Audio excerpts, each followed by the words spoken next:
Lateef Adédìméjì lórúkọ mi, ẹ̀yin èèyàn mi nílé lóko lájò, ìròyìn ayọ̀ ni mo mú wá fún yín, ṣé mo bó ṣe ń lọ. Red TV ni mo fẹ́ bá yín sọ̀rọ̀ nípa ẹ̀, àti ní oríṣiríṣi àwọn nǹkan aládùn tí à ń gbébọ̀ lórí YouTube channel wa tó jẹ́ pé tẹ́ ẹ bá ń rí wọn, ẹ̀yin náà máa dunnú pé nǹkan tí mo subscribe fún yìí nǹkan gidi ni. Kí ló ń dúró ṣe? Ó yá gbéra lọ subscribe sí YouTube channel wa kó dẹ̀ turn post notification ẹ̀ on nítorí pé kí ni o àwọn aládùn ó ń bọ̀ lórí YouTube. Bọ̀rọ̀ kìíní tẹ̀ ń wò ó ń bọ̀ lórí YouTube pẹ̀lú àwọn ìdárayá gidi ó ń bọ̀ lórí YouTube. Má gọra ẹ o, èmi Lateef Adédìméjì, I am a part of this ni mo ṣe ń sọ fún yín wípé go and subscribe now and put on your notification kẹ́ ẹ lè mọ̀ tá a bá ti post àwọn ohun mèremère míì. Kí ló ń dúró ṣe? Gbéra kó lọ subscribe kó dẹ̀ turn post notification ẹ̀, ìyanu máa ṣẹlẹ̀. Bless you.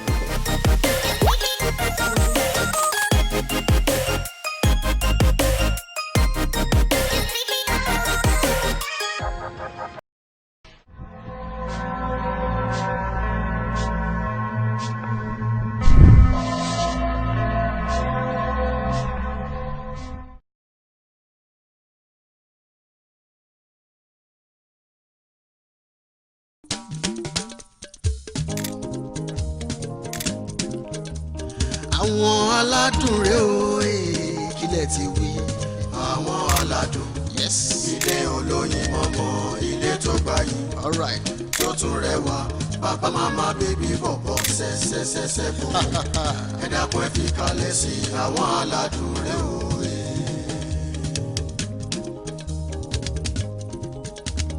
Àwọn aládùn rẹ̀ o àwọn aládùn rẹ̀ o àwọn aládùn kájọ máa ṣeré o ṣẹ́ṣkẹ́ṣkẹ́ àwọn aládùn rẹ̀ o.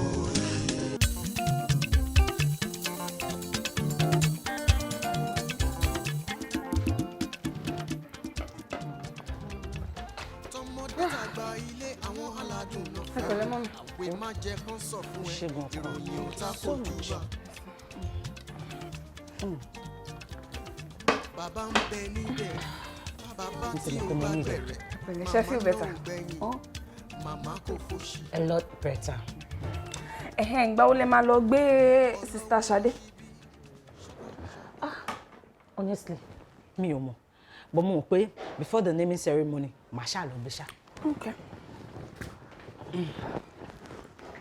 Ìmọ̀gẹ́ ṣé wọ́n ló blend the juice yìí ni? Èmi ni. Wọ́n bá dé. Mọ́mí, ìgbà wo ni Uncle Ṣọlá àti Uncle Kúnlé tiẹ̀ máa dé náà? That's true. Ó tán máa lè sọ. Ṣé mo pé ní iná náà máa. Ta ni ẹ o? Who is it? Ẹ wọlé o. Uncle Sunny! My G! Uncle Ṣọlá! Ẹ káwọn sọ. Fine sir, I did. Uncle Sunny! The tallest in our family, yo! Yeah. How are you today? Ó ti dán o. Ṣé ní bó ṣe ga? Báwo ni Johnny? Fine, máa ṣe wà okay. Àdúpẹ́ pẹ̀lẹ́ wájú kò tí mi. Jùmọ̀kẹ́ Ṣọlá. sister mi. Ọkọ mi. Good to see you. Ẹ wo Jùmí, kí ni Jùmí jẹ?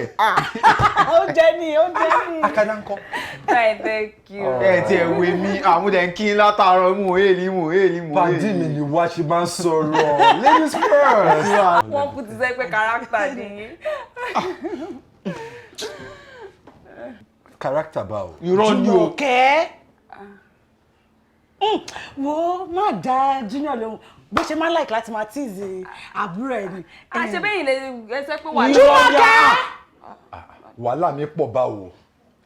A ní òfin wọn lẹ̀, wọ́n máa ń like láti máa ṣe bí tọ́ máa jẹ́ yìí. Shut! Ọkọ Kúnlé dàmú ràn pẹ́jọ́ dé ni. Ó sọ fún mi pé ọmọ kò dé ni. Kò ì dé, mo rò pé máa jọ dé ni. Àná ó sọ fún mi pé òun bọ̀. That's strange. Kúnlé dé o! Àǹtí mi tó ṣùọ̀. Àǹtí mi tó ṣùọ̀. Kúnlé dé o! Uncle Kúnlé lẹ̀. Báwo Ó dẹ̀ fílẹ̀ ọ̀gbẹ́ yín dán tẹ̀ wà pa. Báwo gbogbo ẹ̀? Gbàjáre mú apá. Mo kọ́ àwọn ẹ̀rọ kan sínú káàlù. bá mi gbé wọlé dẹ̀ mo get àwọn kankan fún ẹ náà. Uncle Kunle. Júmi. Ọmọ àti dájú gẹ̀. Àbí o. Kí ló dé tí gbogbo yín dẹ̀ rí sọ ọmọ mi kẹ́? I don't know. Ṣé pé tí máa rí Jùmọ̀kẹ́ nígboro mi ní mọ̀ fún ọ̀nà ṣáà. Ẹ ti máa tó sí mi tán. Jùmọ̀kẹ́, kí ló ṣe inú ẹ lẹ́nìí? Ṣọlá fànà. Mo okay kò lè káyọ̀. Ó ga gan-an. Dìde náà jẹ́ kí n wẹ̀. Ó máa ti ga jù mí. Àǹtí mi Ṣọlá máa ti ga jù mí. àǹtí mi ẹ sọ fún mo ṣẹ̀ṣẹ̀ ga jù ẹ. Ẹ̀wọ̀ yìí méjèèjì. Wọ́n ga jù tẹ́lẹ̀ náà. Ó dá fẹ̀kọ̀tẹ́ láti mọ̀ pé Ṣọlá ló ga jù nílé wa. àǹtí mi ẹ sọ fún. I'm not looking back. bẹ́ẹ̀ ni ọ̀sọ́ elépo ṣe ṣàbámi. Ẹ wo ẹjọ́ kan ẹ ti dé náà nìyẹn. Jùmọ̀kẹ́ ó yá bọ́ sí kitchen kó lọ bẹ̀rẹ̀ sí dáná fún ọ torí mọ̀ pé oúnjẹ ló kàn tó máa bẹ̀rẹ̀ sí pariwo báyìí. Ẹ ní ìdílé máa. No, thank you. Ẹni tó bá rí yín sí wá ní ìbejì ayọ̀ níyìn o. bẹ́ẹ̀ ni àǹtí mi. Sister, you're always looking. Really? Yeah. Thank you. ṣé o pé mo sọ fún ilé nǹkan.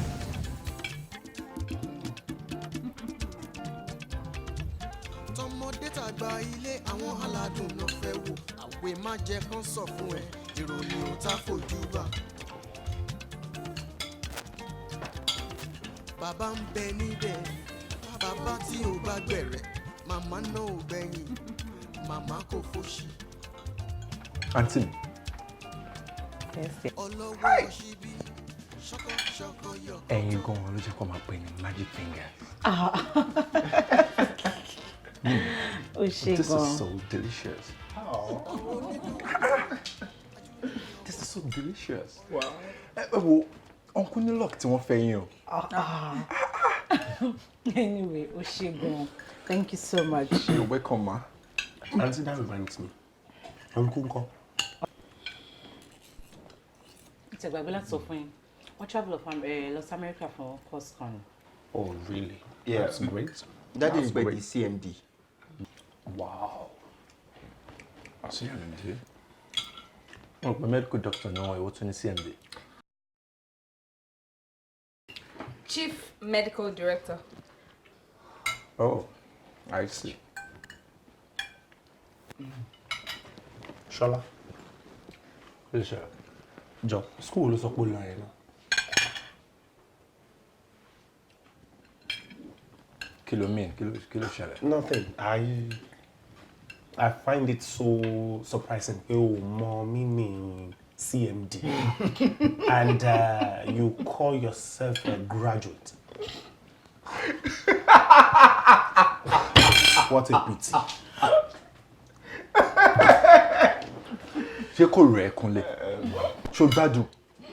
As you can see, I'm very well. Both of you shut up. Uncle K, bomb legend. That was real hot. Not really, but miss out. Jùmọ̀kẹ́. Junior.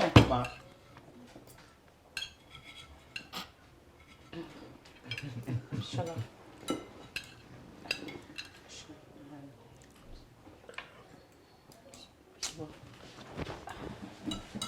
Ṣọlá.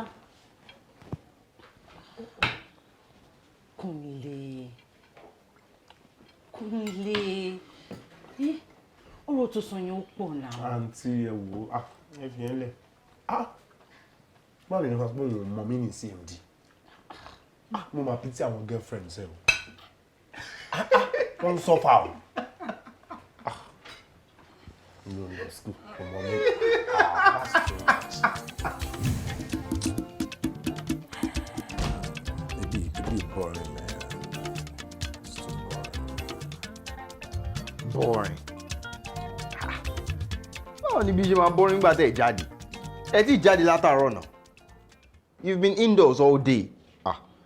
Jáde lọ síbò. Ṣé pẹ̀lú ọ̀rọ̀ òṣì tí Kúnlé bá mi sọ lẹ́ǹkan?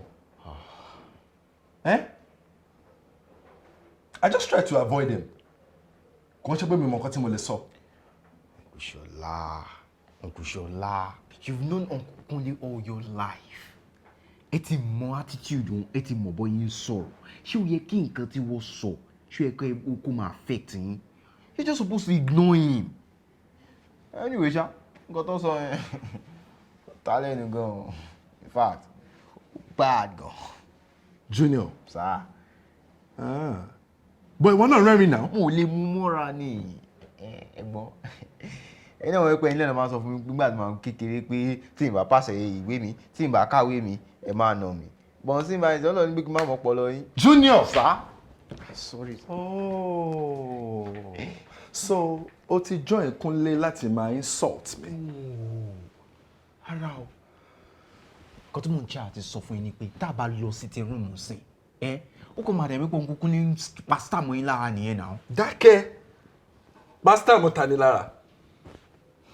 Èmi Ṣọlá star lọmọ.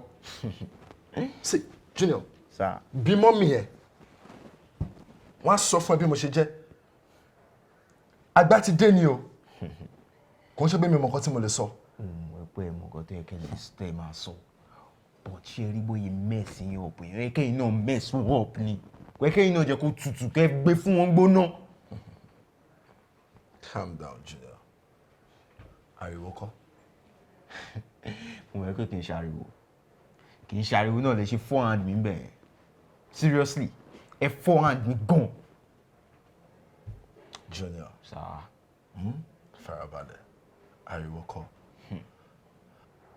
Calm down. But I want to tell you that the game is on. Àwọn aládùn kájọ máa ṣeré o. Ṣẹ́ṣkẹ́ṣkẹ́ àwọn aládùn rẹ o. Báwo wà níṣẹ́ báyìí? Ṣé fine wá sí? Olúwa tẹ̀ ṣeun. Ó ṣó pé iṣẹ́ fáìn lóòótọ́. But Kúnlé, kí ló ṣẹlẹ̀? Kí ni ẹ mọ̀? Ó yẹ kó ti settle down. Oh, wá sí, mo understand. Seriously, ó yẹ kó ti settle down. You have everything going for you. You have a good job. You have a car of your own. You have an apartment of your own. Ọmọ ló dá ló síngbọnlẹ̀ yìí ló ní gbogbo ẹ̀. Everything tó lọ ṣe fún ẹ double gan ni. Gbogbo nǹkan tọ́mọ fẹ́ lọ́kùnrin ló pé. Kí ló wá ṣẹlẹ̀? Oh, wá sí, kí n má parọ́ fún yín. Èmi gan ti ń rò. Àmọ́ ẹ mọ ọ̀rọ̀ àwọn ọmọ ayé òde òní. Yìí tí ìrẹ́lẹ̀ tó suit me right. Fìyẹn lẹ̀, kò sí right or left. Ìwọ ló máa make a right fún ara ẹ̀, yes. Any girl tó bá ti rí, wàá mold ẹ̀, wàá structure ẹ̀ tó máa fi right fún ara ẹni, yes. Àbí ṣé kí n bẹ́ẹ̀ wá ọmọ tó responsible?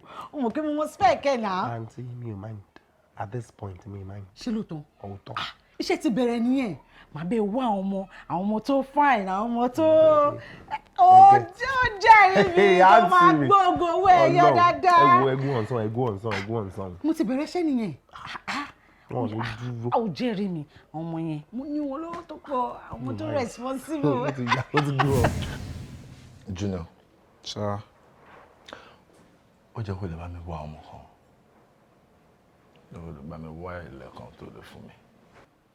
Tó dáa. Àwọn tó rí rúmùrúmù tó dáa. Torí rúmùrúmù. Èmi jẹ́ gbọ́mọgbọ́mọ àbí? Mi ò lè bá yín wọ́ ọmọ. Junior. Sir.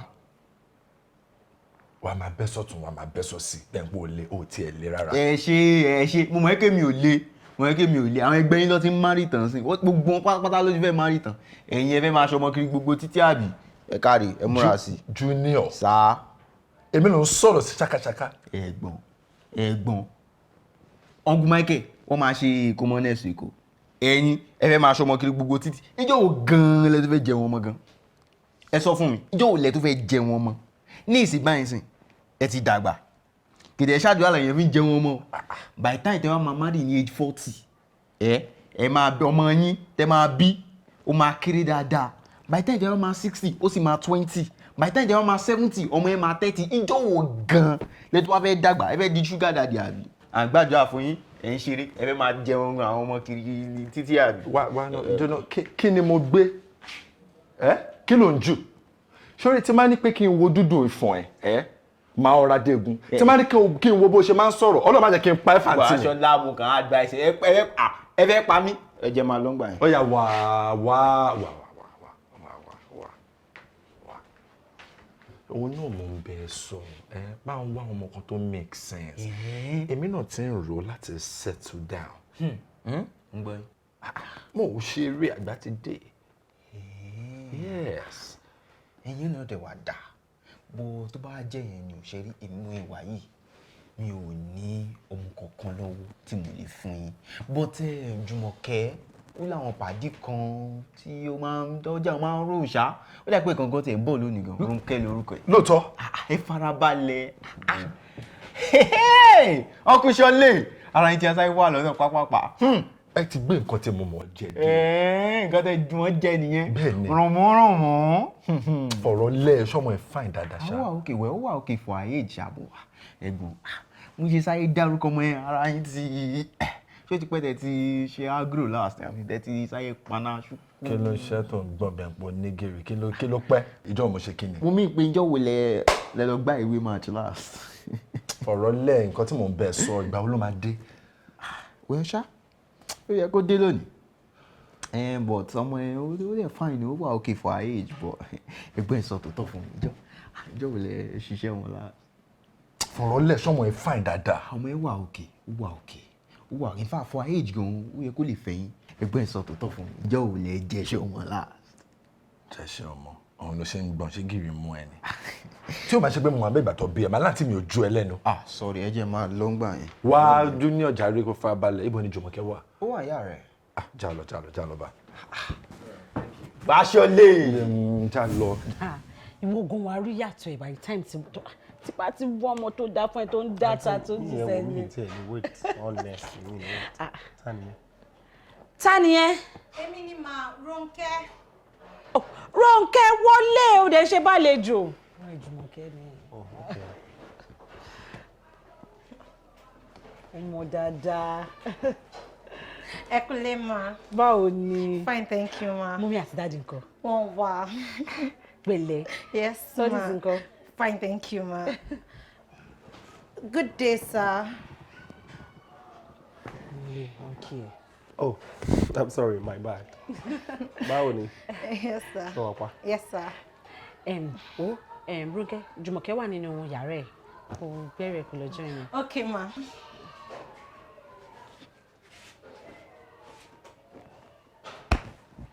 Báwo ló ṣe máa wòyàn lọ bẹ́ẹ̀ yẹn? Torí nǹkan tá à ń sọ lọ tẹ́lẹ̀tẹ́lẹ̀. I think I'm in love.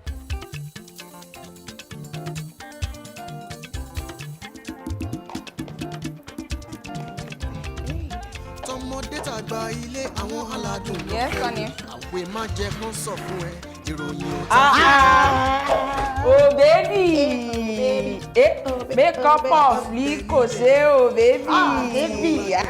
Dẹ́dẹ́dẹ́, gbogbo yẹn ṣàn.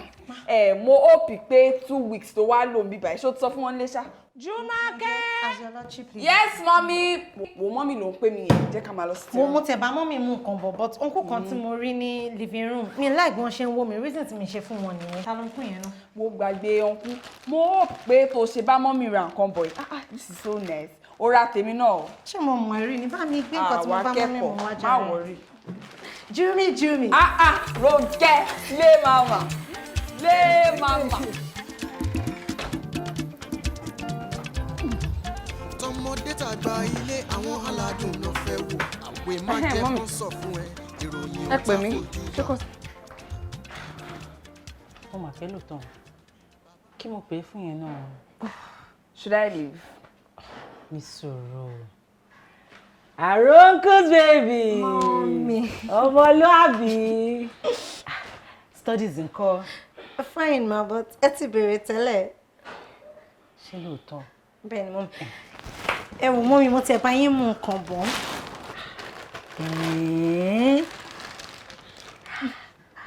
This is nice. I like it. O ṣé ọkọ mi, o ṣé.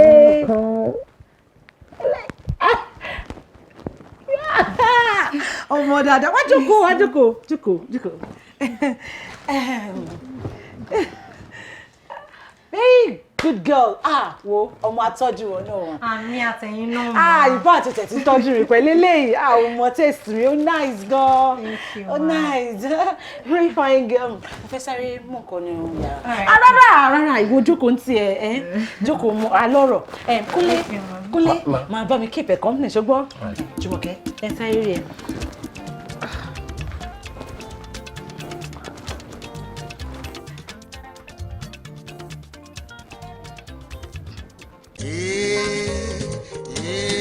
Àwọn aládùn kájọ máa ṣeré o ṣẹ́ṣkẹ́ṣkẹ́ àwọn aládùn rẹ o.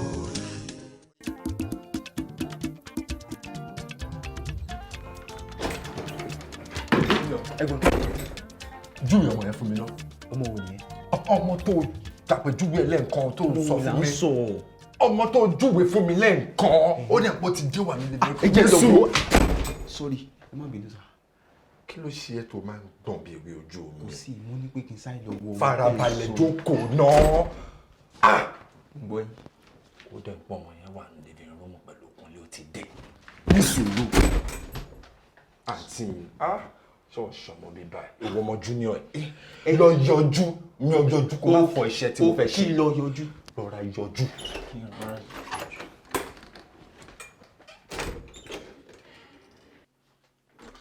Jùmọ̀kẹ́. Ọmọ mi kí ló ṣẹlẹ̀? Báwo ló ṣe ń ṣe báyìí? Kí ló ṣẹlẹ̀? Jùmọ̀kẹ́, ò tiẹ̀ mójú. Kí ló dé tó fi ń ṣe báyìí? Ṣó fẹ́ sọ fún mi pé òun notice pé Kúnlé like ọ̀rẹ́ Rónkẹ́ ni? Kò sí anybody tí ò like Rónkẹ́. She's a very nice girl, just like me. Nítorí ó nice yẹn gan-an ni mo fi sọ pé Kúnlé lè fẹ́ ẹ. Uncle Kúnlé fẹ́ Rónkẹ́. Rónkẹ́ ọmọ kékeré ni. Kúnlé ò lè fẹ́. Kí là ń sọ? Kúnlé máa tọ́jú ẹ̀. Owó wà lọ́wọ́ ẹ̀. Owó rọ̀bì. I mean oil money. Oil money is the problem of everybody in this nation. So torí Uncle Kúnlé lówó, Uncle Kúnlé sí Rónkẹ́. Ẹgbò wá tẹ̀ jẹ́ pé èèyàn gidi ni Uncle Kúnlé ọ̀gàn. Uncle Kúnlé tó jẹ́ pé wọ́n proud. Sórí, èmi rò pé nítorí love Kúnlé lè change.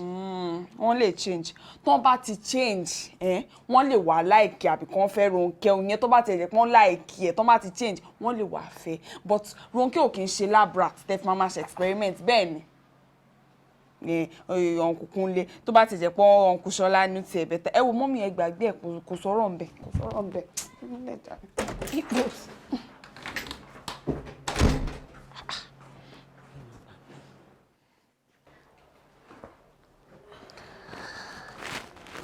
So, what do you do? Show me, sir. Sir? Okay, sir. I'm a student, sir. School and what level? School, Jumoke, 300 level. Course? Accounting. Oh, you're going to be ITN 300 level, right? Benny, sir. I'm on mute in placement in Misheti. Okay, no problem. Timber resume. I would see what I can do about that to fix you up somewhere better and good. Do about what? Your placement, of course. Okay, sir. Yes, sir. You're welcome, darling. And I hope you don't mind working in Port Harcourt. Port Harcourt. Yes, I work with Petrobras, a Brazilian oil company, and they pay well. Mo máa ní ìdá tó ronú sí sir. Àti pé mo gbọ́dọ̀ inform àwọn parents mi, so mo máa get back sí yín. All right. Ẹ ṣé, sir. You're welcome, darling. Yes, sir.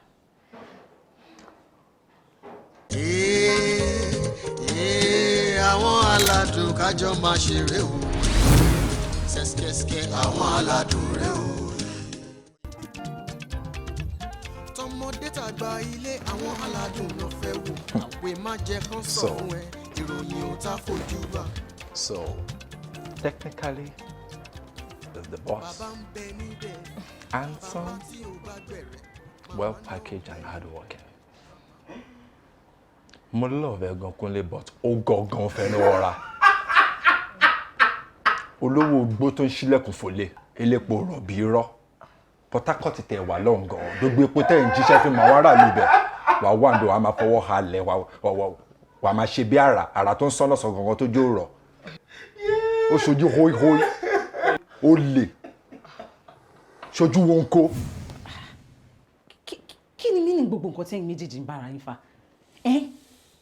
àti kékeré yín lẹ ti ń bára yín compete but I thought by now maturity ó yẹ kó ti setting bó irọ́ ni ń ṣe ló ń lé mọ́ yín lára nǹkan tó yẹ kó ń bá lọ́wọ́ Junior àti Jùmọ̀kẹ́ kẹ́ bá mi bá wọn wí òun ló wá ń bá lọ́wọ́ yín ẹ wá ń yẹ̀yẹ̀ ara yín ẹ̀ ń sọ̀rọ̀ síra yín ẹ̀ ń yọ ẹnu sọ síra yín kí ìtumọ̀ gbogbo yẹn wọ́n fi ṣe yín ni.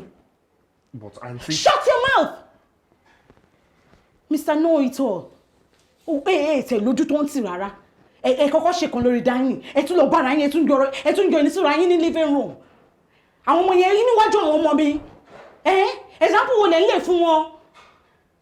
Ẹ ṣáà pé jẹ́. Shut your mouth! I'm still talking. Èyí méjèèjì ẹ kò ga ni. Lọ́pọlọ. Ń lọ́pọlọ yín. Àǹtí ṣèbílẹ̀ ìṣe kó ti gbọ́. Keep. Ẹ máa kú lé ń bí o. Níbo ni gbogbo wọn wá wa? Ó dẹ̀ sílẹ̀ fún lélẹ̀. Junior. Ṣàlàfíà ni. Bó ni gbogbo yín wá kóra yín sí? Big mommy. Ṣàlàfíà ni. Yes, ma. Pẹ̀lẹ́. Yes, ma. Junior. Ma. My back. Ẹ káàbọ̀ Pẹ̀lẹ́. Yes, ma. Mo wà ní gbogbo yẹn wá bó ni gbogbo yín kóra yín sí tẹ́lẹ̀tẹ́lẹ̀. Ẹ lẹ́ ma. Ìrìn àjò yẹn pọ̀. Ẹ pẹ̀lẹ́ okun yìí. Yes, ma. Ṣọ́kọ̀ ò jẹ́po. Rárá, ma. Ẹ wà òkè. Bẹ́ẹ̀ ni, ma. Àbí kó nǹkan rè. Ta làwọn. Ta ni kíní yìí? Oh, my friend. Ọ̀rẹ́ mi. Nǹkan mú yín lẹ́sẹ̀ ni. Wọ́n kan lé yín èmi ni wọ́n kí ẹ̀ka èmi èrò mi. Kí ló ṣe rí mi sí? O fẹ́ máa kọ ní kọ̀kúkọ ní tẹ́lẹ̀ pé tó bá dé o máa ṣàkúlẹ̀ fún mi ni. Ìwọ wá ń ṣe ẹ̀ka. Mo máa sọ fún ẹ má dá lóhùn jàre. Kí ló ṣe lórí ìdúró? Destic. Ṣé o mọ̀ pé mo máa ń wọ̀nù ẹ? Má jẹ́ kí n ẹ bá bless. Yes. Junior. Ma.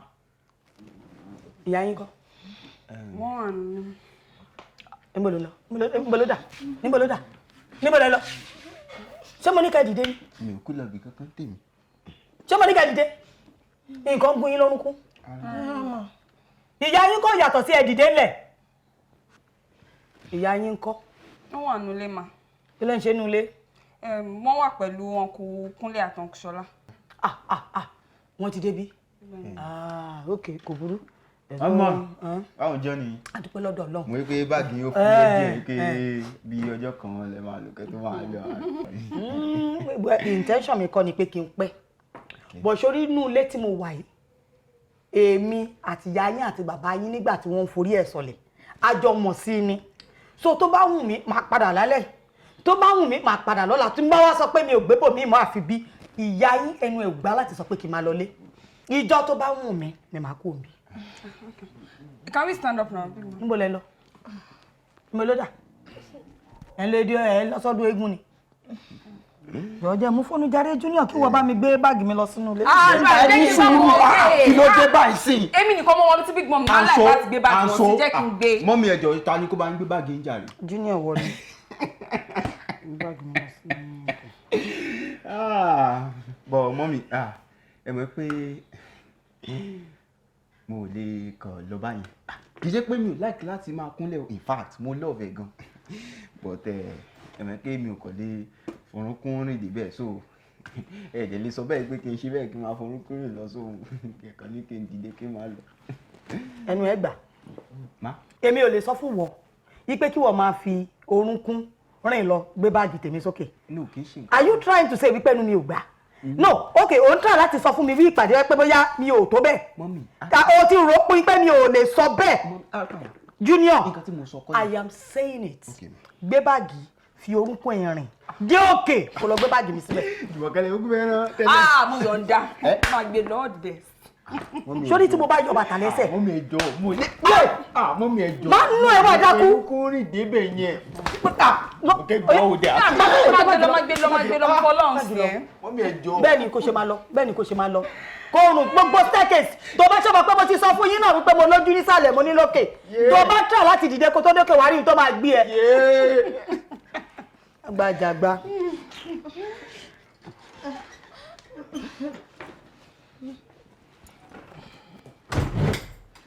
Hello Sidi. Mo ti dẹ́kọ̀. Bẹ́ẹ̀ni. Mo ṣe ń dọ́dọ̀ ọgán sí náà ni. Olúwa ṣeun. Ẹjọ́ wà ń bẹ̀ ni. Wọ́n ti mú Sidi mi wá.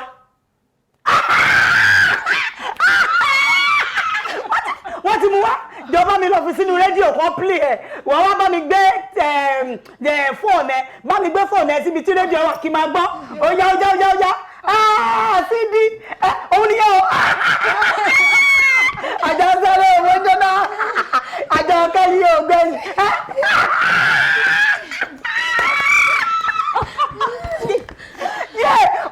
Ó kì mí pàṣá. Mo gbọ́.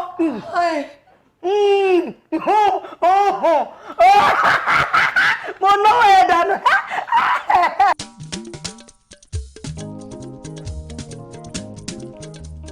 Àwọn aládùn rẹ̀ o kílẹ̀ ti wí. Àwọn aládùn ilé olóyin mọ́mọ́ ilé tó gbayì tó tún rẹwà bàbá màmá bébí bọ̀bọ̀ ṣẹ́ṣẹ́ṣẹ́ bò ẹ dákun ẹ fi kalẹ̀ sí àwọn aládùn rẹ̀ o.